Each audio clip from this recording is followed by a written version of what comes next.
Bonjour et bienvenue pour ces capsules. Je suis Erwan Fabre. J'interviewe le docteur Jean-Paul Reiner dans le cadre de la périnatalité. Docteur, merci beaucoup. On va continuer notre série des grandes incertitudes autour de ce temps gravide, et des choses dont on ne sait pas trop, qui sont bons à savoir pour les ostéopathes, dans le sens où ils vont pouvoir aussi réassurer leurs patients et leur proposer une autre histoire. J'aimerais qu'on puisse parler de la durée de la grossesse. Qu'est-ce qu'on sait de cette durée de la grossesse et dans quel cadre? Alors bien évidemment, on a fixé des limites et des chiffres. Ce qu'il faut savoir déjà, c'est que dans le monde, on n'est pas tous d'accord sur la durée de la grossesse, puisqu'elle est plus courte officiellement en Angleterre qu'en France, par exemple. D'accord.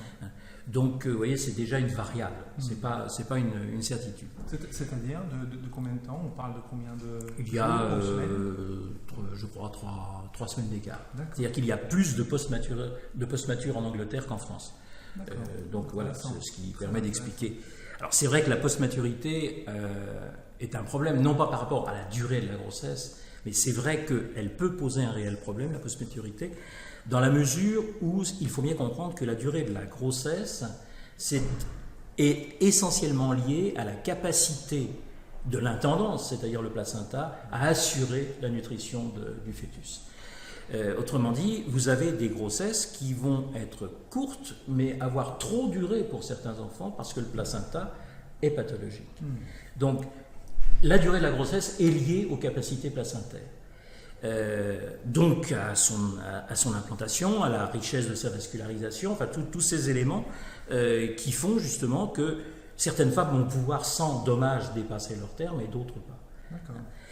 Donc, c'est essentiellement la raison qui fait qu'on débouche de la grossesse vers l'accouchement, c'est qu'il y a un moment où il y a une inadaptation des capacités placentaires aux besoins de l'enfant. Donc ce sont ces éléments qui très vraisemblablement vont faire partie de l'espèce de nuage d'influence qui déclenche un accouchement. D'accord, donc c'est l'incapacité du placenta qui va donner le temps de déclenchement ou qui va signaler la fin de la grossesse. Qui peut signaler la fin de la grossesse. Alors évidemment, avec des possibilités de pathologie, oui.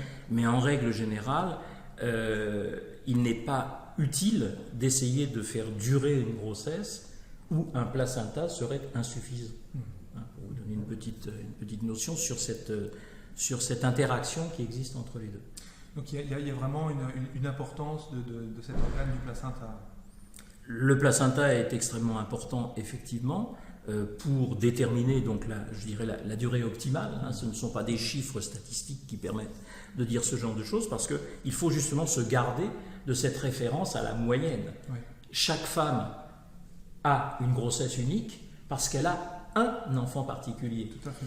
Et d'une grossesse sur l'autre, cette grossesse n'aura pas forcément la même durée parce que ce ne sera pas le même enfant et donc pas le même placenta, puisque le placenta c'est du tissu embryonnaire. Et pas le même contexte, j'imagine, le contexte nutritionnel, le contexte social, le contexte environnemental. Tout à fait. En fonction des zones sur lesquelles le placenta aura pu s'implanter, car le lit d'implantation n'est pas toujours aussi favorable en fonction des sites et également des antécédents de la femme, il peut y avoir des différences relativement notables. On ne va pas aller dans des intervalles supérieurs à une quinzaine de jours. Mais c'est pour expliquer que la fin de la grossesse n'est pas quelque chose d'intangible et de défini que pourtant les femmes respectent avec beaucoup d'intérêt et d'importance, car en France en particulier, la date de la sécurité sociale est un butoir. C'est très intéressant pour nous en tant qu'ostéopathes pour rassurer nos patients sur cette distance. Je vous remercie, Dr Reiner. Vous pouvez retrouver toutes ces vidéos en ligne sur le site du CFPCO et dans la série des grandes incertitudes. Bonne journée.